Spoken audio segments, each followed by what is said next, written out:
L'information dans les systèmes numériques. 1. L'information dans les systèmes numériques. 1.1. Notion de signal. Le signal est le support de l'information. Cette information porte en elle-même un message. Supposez que je dise « La souris mange le fromage dans le garde-manger ». Nous pouvons dire que j'ai émis par la voix un signal sonore. Ce signal, vous l'avez entendu, mais encore faut-il que vous connaissiez le langage dans lequel je m'exprime, le français, afin de pouvoir décoder l'information qu'il contient. Lorsque vous aurez décodé cette information, un message vous apparaîtra. Le message contenu dans l'information est la composante active du signal. Il déclenchera une réaction de votre part, poser un piège ou réparer le grillage du garde-manger suivant les conséquences logiques que vous aurez tirées de l'information. 1.2. Le signal en électronique. Dans l'exemple précédent, le signal était la vibration acoustique émise par la voix. En électronique, on utilise également des signaux pour transporter l'information. Ce sont des signaux électriques, c'est-à-dire des variations électriques. Supposons maintenant que je veuille transporter un son sur des fils électriques, l'amplifier, puis diffuser ce son dans une salle, figure 1. Quels sont les systèmes que nous devrons mettre en œuvre?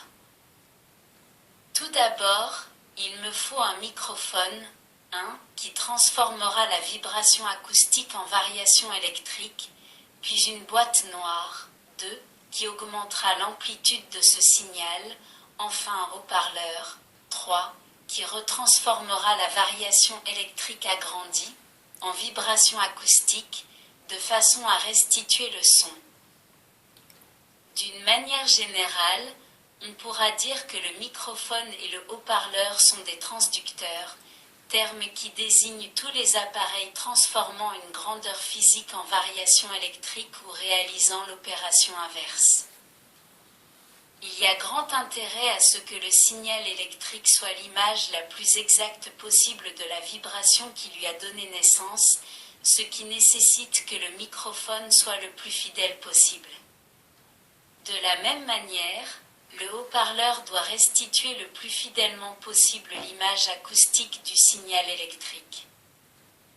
On peut citer parmi les transducteurs d'entrée les microphones, les caméras, les têtes magnétiques pour lecture de bande, les lecteurs photoélectriques, les capteurs de température, les jauges de contrainte, etc. On peut citer parmi les transducteurs de sortie les haut-parleurs, les tubes cathodiques, les transducteurs, qu'ils soient d'entrée ou de sortie, ont pour tâche de transposer la nature du signal mais pas de transformer l'information contenue dans celui-ci. À l'intérieur de la boîte noire, nous avons vu que le signal a été amplifié. On peut dire en règle générale que nous avons fait subir un traitement à ce signal. En effet, traiter un signal, cela signifie l'amplifier, l'atténuer, etc. La boîte noire, 2, peut renfermer soit un système analogique, soit un système numérique. 1.3. Système analogique. Un système analogique est caractérisé par le fait que le signal électrique qu'il utilise a une amplitude ou une fréquence qui est à tout moment proportionnelle à la grandeur physique qu'il représente. Il y a analogie dans l'évolution des deux grandeurs dans le temps, exemple figure 2. 1.4. Système numérique. La technique numérique, comme son nom l'indique, utilise des nombres. Dans un système numérique, Il n'y a plus de rapport direct et permanent entre la grandeur physique de départ et la variation électrique représentative quant à sa forme. Le signal numérique est matérialisé par des niveaux de tension successifs qui ne peuvent avoir que deux valeurs différentes et qui représentent les chiffres 1 et 0, seul chiffre utilisé dans un système de numération à base 2. Ce signal électrique, constitué de 1 et de 0, représente la suite des valeurs que la grandeur physique peut prendre successivement. Ces valeurs sont exprimées par des nombres binaires successifs.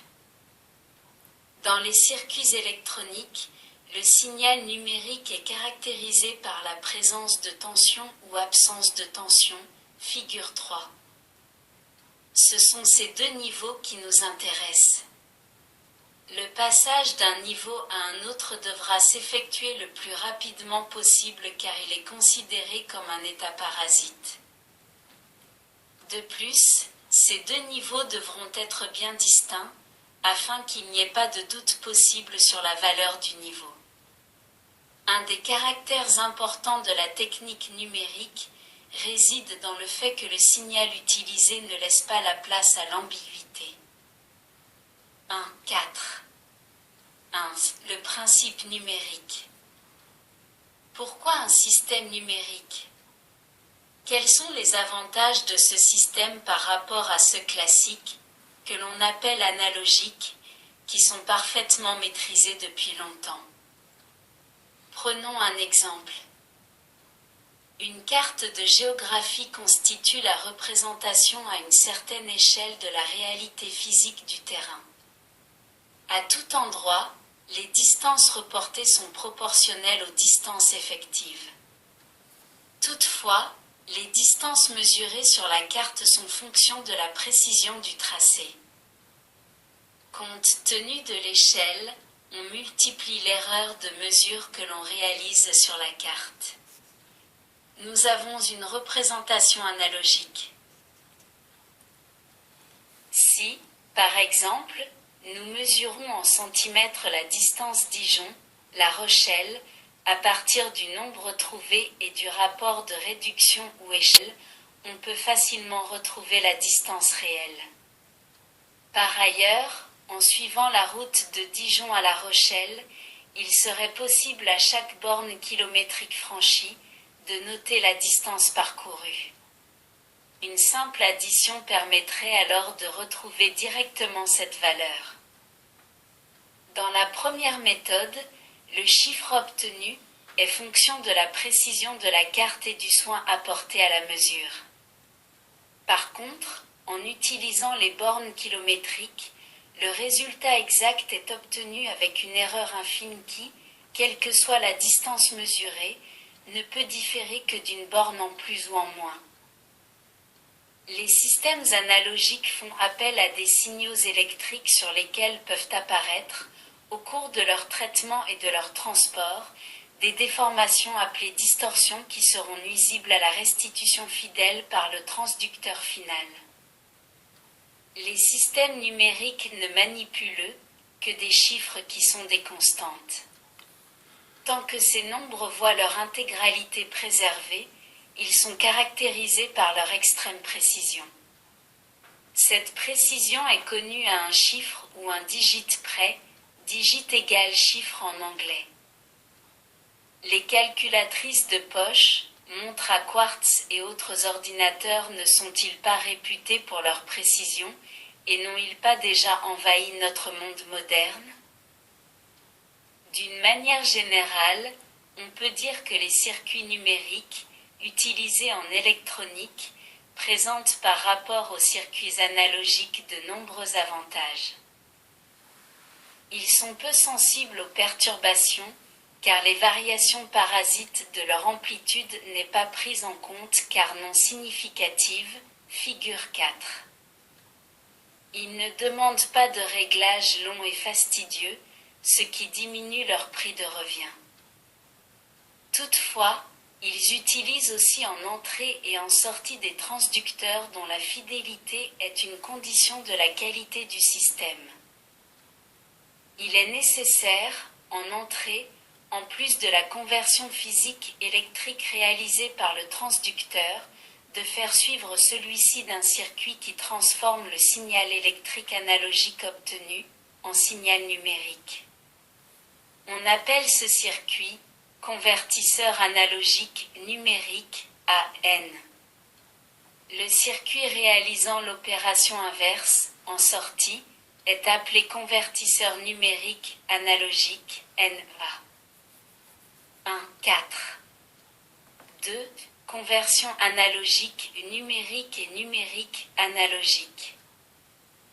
Convertir des signaux analogiques en signaux numériques, c'est transposer le code des signaux sans modifier les informations qu'ils renferment.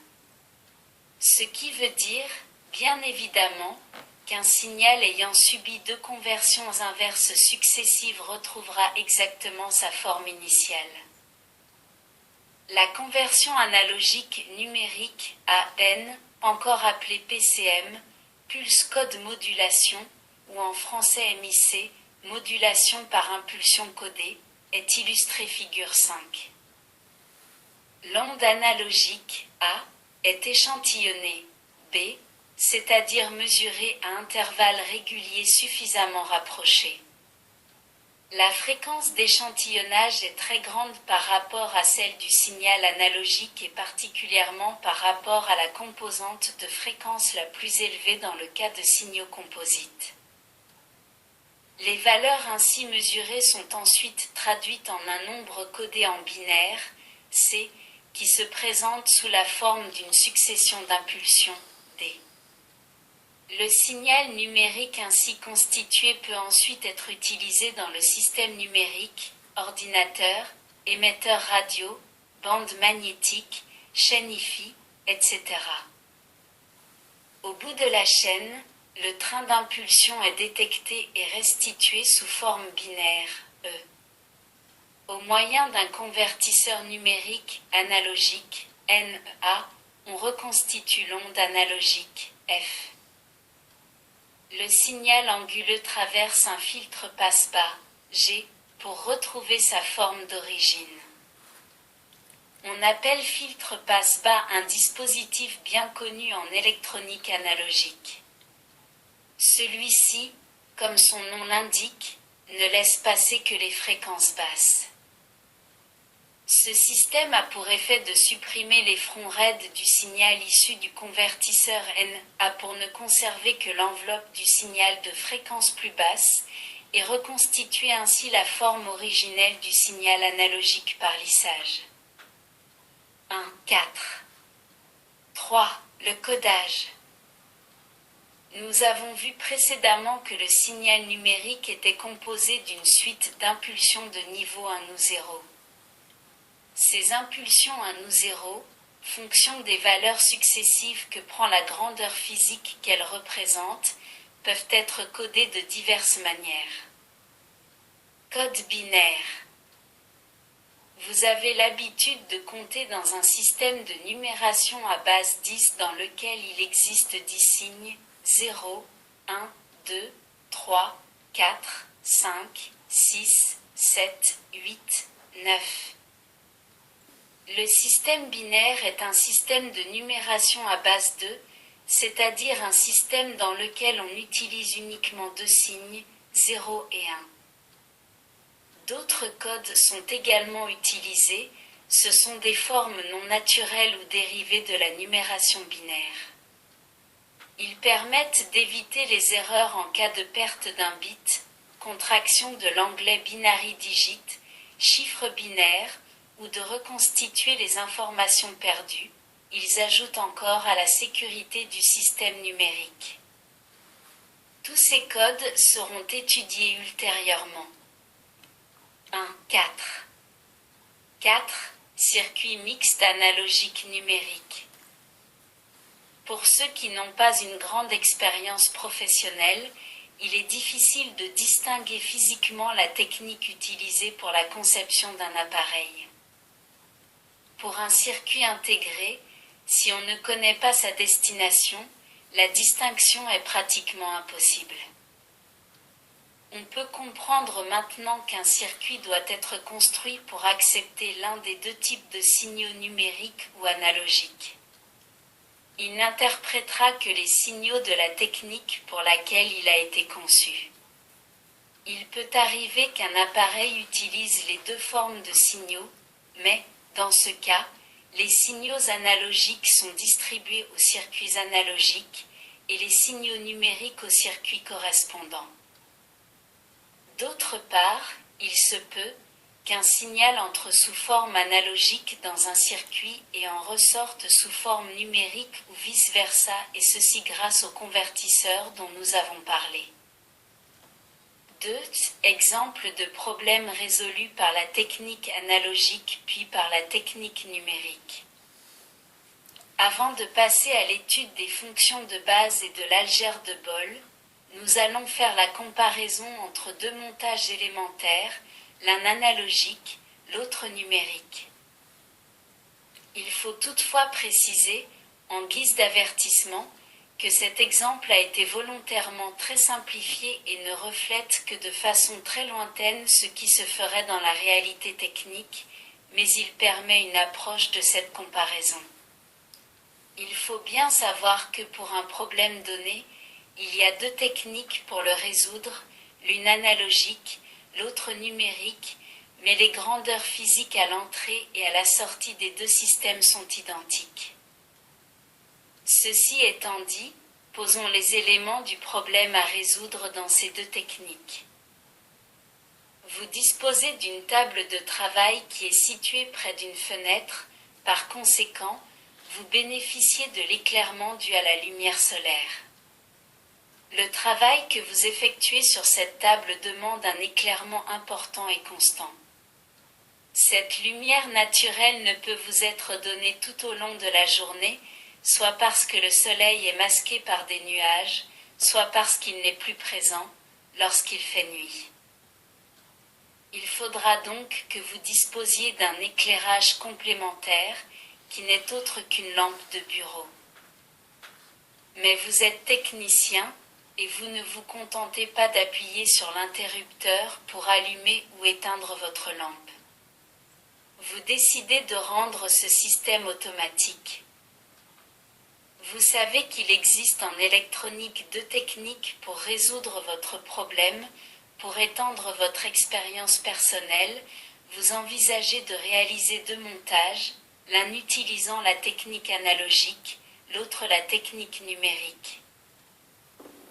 La figure 6 représente le schéma du montage utilisant un signal analogique. La figure 7 représente également le schéma correspondant à un signal numérique.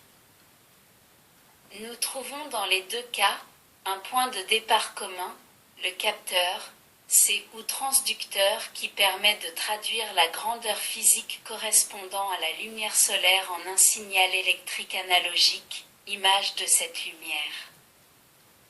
Le second point commun est bien sûr la lampe et son circuit d'alimentation. Le signal issu du transducteur renseignera votre système sur la valeur de l'éclairement solaire et celui-ci réalisera la manœuvre nécessaire afin d'allumer plus ou moins la lampe. Ainsi, au cours du temps, le flux lumineux sur votre table restera pratiquement constant. Excepté ces deux points communs, la façon de procéder est sensiblement différente dans l'un ou l'autre cas. Montage analogique, figure 6. Le capteur, C, fournit un signal proportionnel à l'éclairement qu'il reçoit. La figure 8 représente la variation de la lumière au cours de la journée.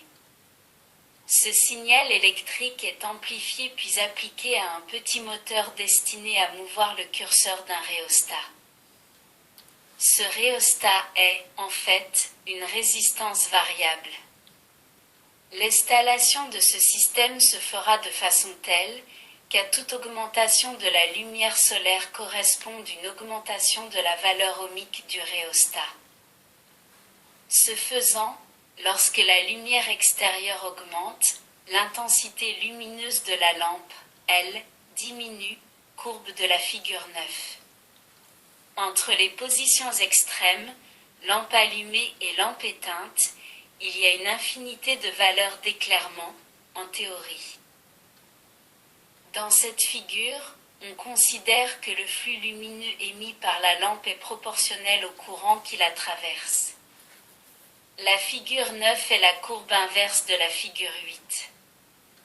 La courbe de la figure 9 correspond au complément de la courbe 8. Elle représente la valeur d'éclairement qu'il faut ajouter à l'éclairement naturel pour obtenir le résultat souhaité. Montage numérique, figure 7. Reportons-nous à la figure 7. Le capteur est suivi d'un convertisseur analogique numérique qui va prélever sur la courbe de la figure 8 des échantillons et leur affecter une valeur numérique ou les quantifier, opération qui consiste à affecter à chaque échantillon une valeur numérique, c'est-à-dire un nombre. Sachant que le contact, I, s'ouvre et se ferme au rythme donné par le vibreur, ce nombre représente le rapport entre le temps de fermeture et le temps d'ouverture du contact I. Le temps d'ouverture correspond à la lampe éteinte et le temps de fermeture à la lampe allumée. Par conséquent, un nombre élevé correspond à un temps de fermeture très grand par rapport au temps d'ouverture, ce qui se traduit par un temps d'éclairement long de la lampe par rapport au temps d'extinction. À l'inverse, un nombre petit correspondrait à un temps d'extinction long par rapport au temps d'éclairement. Lorsque les temps sont égaux, nombre égal 1, le temps d'éclairement et le temps d'extinction de la lampe sont identiques. La figure 10 résume cette situation. Si la fréquence de découpage au rythme duquel vibre l'interrupteur y est élevée, la persistance rétinienne de l'observateur donnera à celui-ci l'illusion que la lampe est allumée en permanence, mais avec une luminosité qui variera en fonction du rapport, temps d'éclairement sur temps d'extinction. En fonction de ces données, le convertisseur numérique va actionner un relais ou vibreur à une fréquence déterminée afin d'éviter le phénomène de scintillement et selon l'intensité lumineuse extérieure agira sur le rapport cyclique de cette fréquence afin d'avoir un rapport temps de fermeture sur temps d'ouverture correspondant à l'éclairement complémentaire désiré. Nous obtenons enfin la courbe 2 de la figure 11. Elle est semblable à celle obtenue avec le montage analogique. Plus le nombre de points échantillonnés sera grand, plus les courbes seront superposables. Dans la pratique, il suffira de fixer le nombre de points de manière à ce que le passage d'un échelon lumineux au suivant ne soit pas perceptible. Ainsi, à l'observation du résultat, il est impossible de discerner quelle est la technique employée. Dans la figure 11, la courbe 1 représente la variation de lumière solaire, c'est la courbe 8 précédente, et les points portés dessus sont les points d'échantillonnage. Nous terminons ainsi cette première leçon. Dans la prochaine, nous allons étudier les notions sur les ensembles puis sur l'algèbre logique ainsi les fonctions n variables et bien d'autres encore.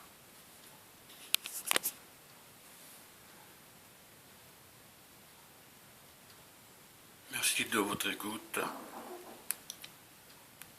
À bientôt.